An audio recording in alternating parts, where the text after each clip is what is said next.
दोस्तों आज हम बात करेंगे कि शुगर हमारी आंखों को कैसे इफेक्ट करता है।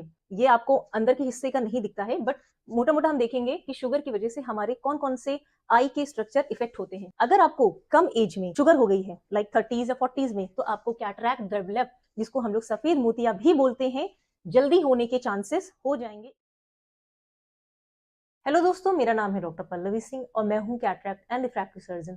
थैंक यू दोस्तों हमारे चैनल को सब्सक्राइब करने के लिए। जिन लोगों ने भी सब्सक्राइब नहीं किया है तो प्लीज प्लीज प्लीज हमारे चैनल को सब्सक्राइब भी करें, ताकि हम ज्यादा से ज्यादा अपनी देश की जनता तक पहुंचे और उन्हें आजकल के लेटेस्ट ट्रीटमेंट, इन्वेस्टिगेशन और हेल्थ टॉपिक्स पे उनको जागरूक कर सके। तो दोस्तों आज हम बात करेंगे कि शुगर हमारी आंखों को कैसे इफेक्ट करता है। आजकल के जमाने में जब हम लोगों का डाइट इतना ज्यादा डिस्टर्ब रहता है, हम लोग ज्यादातर बाहर का खाना खाते हैं या हमारे खानों में बहुत सारा पेस्टिसाइड्स आ चुका है। इन सब कारणों की वजह से हम लोग का शुगर लेवल कभी मेंटेन नहीं रहता है। बेसिकली ये शुगर की जो प्रॉब्लम है ये अर्बन एरियाज में बहुत ज्यादा देखी जा रही है एज कम्पेयर टू रूरल, गांव की अपेक्षा। तो क्या ये शुगर हमारी आंखों को भी इफेक्ट करता है? तो ये जानना बहुत जरूरी है। तो दोस्तों आज हम लोग थोड़ा सा डिस्कस करेंगे कि शुगर हमारी आंखों को या हमारे आंखों के रोशनी को, हमारी विजन को किस तरह से इफेक्ट करता है। तो ये स्टार्ट करने के पहले मैं आपको हार्डली 2 सेकेंड लूंगी आपको बताने के लिए कि हमारे आंखों का स्ट्रक्चर होता कैसे है। तो जैसे कि आप देख सकते हैं, ये मैंने आंखों का सेक्शन दिखाया है।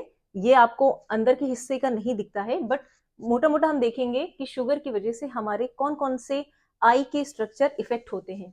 तो सबसे पहले ये जो बाहर का हिस्सा होता है, जिसको हम लोग, आप लोग बाहर से काली पुतली बोलते हैं, तो इसको हम लोग कहते हैं कॉर्निया या हमारी बाहर की ऑक्यूलर सरफेस। तो फर्स्ट स्ट्रक्चर जो इफेक्ट होता है शुगर में, दैट इज हमारा बाहर का ocular surface. Second structure effect होता है हमारा लेंस। तीसरा स्ट्रक्चर इफेक्ट होता है हमारे आंखों के एंगल्स, जहां से हमारा निकलने वाला पानी आंख के बाहर जाता है। This is the third structure. And fourth structure जो हमारा मेनली इफेक्ट करता है, ये हमारा पर्दा, जिसको हम लोग रेटिना बोलते हैं। This is the fourth structure. तो बेसिकली मैं आपको इन चारों के बारे में बताऊंगी कि किस तरीके शुगर इन चारों स्ट्रक्चर को इफेक्ट करता है। तो सबसे पहले आते हैं हम बाहर के हिस्से में कि ऑक्यूलर सरफेस को हमारा स्ट्रक्चर कैसे इफेक्ट होगा। तो ये आप जैसे देख रहे हैं, ये हमारा आंखों का बाहर का सरफेस है, जिसमें ये कॉर्निया होता है। ये जो ब्लैक कलर की देख रहे हैं, इसको हम लोग प्यूपिल बोलते हैं। और इसको कवर करते हुए हमारी एक टीयर फिल्म होती है। इस टीयर फिल्म को बनाता है हमारा एक ग्लैंड, जिसको हम बोलते हैं लैक्राइमल ग्लैंड। शुगर की मात्रा बॉडी में ज्यादा होने की वजह से ये लैक्राइमल ग्लैंड ढंग से काम नहीं करता और हमारी आंखों में टीयर प्रोडक्शन कम हो जाता है, जिसकी वजह से प्रॉब्लम होती है ड्राई आई। इसलिए अगर आपके घर में किसी को शुगर होगा या आपको खुद होगा, तो आपको लगता होगा कि जब भी शुगर की मात्रा आपकी बॉडी में बढ़ती है तो आंखों में गड़न की समस्या स्टार्ट होती है।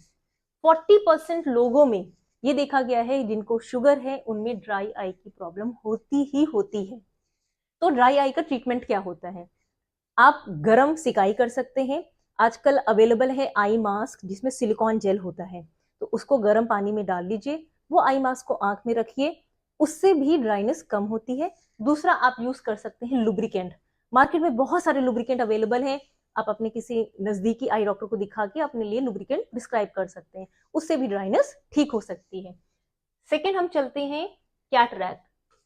मैंने आपको बताया था कि लेंस में भी शुगर का असर पड़ता है। अगर आपको कम एज में शुगर हो गई है, लाइक 30s या 40s में, तो आपको कैटरैक्ट डेवलप, जिसको हम लोग सफेद मोतिया भी बोलते हैं, जल्दी होने के चांसेस हो जाएंगे एक नॉर्मल इंसान की अपेक्षा। एवरेज लाइफ होती है एक सफेद मोतियाबिंद होने की लगभग 65 से 70 साल। लेकिन अगर आपको कम उम्र में शुगर हो गया है तो ये कैटरैक्ट आपको अर्लीस्ट पॉसिबल 40-45 साल में भी हो सकता है। तो 40 ईयर के बाद अगर आप डायबिटिक हैं तो एक आई चेकअप अपना साल भर में जरूर कराएं, ये रूल आउट करने के लिए। थर्ड टॉपिक हम लोग आते हैं ग्लोकोमा, जिसको हम लोग बोलते हैं काला मोतिया या सबलबाई भी। सबलबाई में क्या होता है, शुगर की वजह से ये जो हमारे ब्लड वेसल्स होते हैं, इनमें इन्फ्लेमेशन हो जाता है और ये ब्लॉक हो जाते हैं। ब्लॉक की वजह से हमारी आंख में जो निरंतर पानी बनता रहता है, वो पानी हमारी आंख के बाहर नहीं जा पाता है। पानी बाहर नहीं जा पाता है तो आंख के अंदर ही लंबे टाइम के लिए स्टोर होता है, और वो पीछे हमारी देखने की नस, जिसको हम ऑप्टिक नर्व बोलते हैं, वो सीधे इसको इफेक्ट करता है। ये इतना स्लो प्रोसेस बीमारी है कि इंसान को पता ही नहीं चलता है कि उसकी आंखों में ऐसा कुछ हो रहा है। जब आपकी 30 से 40% ऑप्टिक नर्व डैमेज हो जाती है, तब कहीं किसी को पता चलता है कि उसकी नजर डाउन हो गई है। मेन प्रॉब्लम लेकिन ग्लोकोमा के साथ ये है कि इरिवर्सिबल विजन लॉस करता है, मतलब कि इसकी वजह से होने वाला विजन लॉस वापस नहीं आता। अगर 30% आपका ऑप्टिक नर्व यानी कि आपकी नस खराब हो गई है तो उसके